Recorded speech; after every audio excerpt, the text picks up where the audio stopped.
Live in relationship లో ఉండి అబ్బాయిని తెలుసుకుంటాం, సెట్ అయితే చేసుకుంటాం. వెళ్ళిపోతుంది అశ్విని మన సమాజం. నువ్వు వెనకబడిపోతున్నావు, ఫారెన్ లాగా ఆలోచించావు.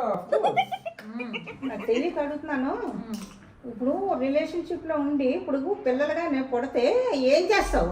మరీ ఇంత ఓవర్ ఎక్స్పెక్టేషన్ తట్టుకోలేకపోతున్నాను భయ్య. పిల్లలు పుడితే ఏం చేస్తాం?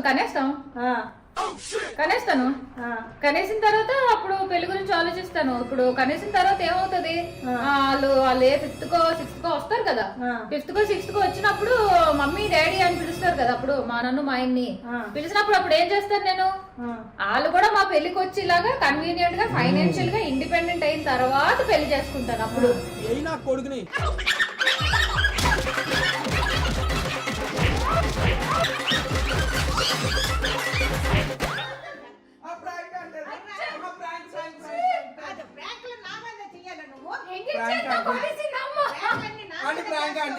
ఇది కెమెరా కుక్కర్ వెనకాల పెట్టాను, నేనే పెట్టాను.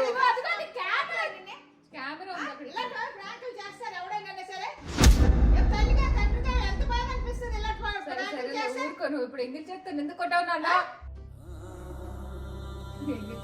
సర్లే నువ్వు ఏడవక, ఇప్పుడు ఎందుకు ఎలాగా? సరేలే, ఏదే సరదాగా మమ్మీ, సరదాగా మాట్లాడకూడదా ఇంకా పేరెంట్స్ తోని?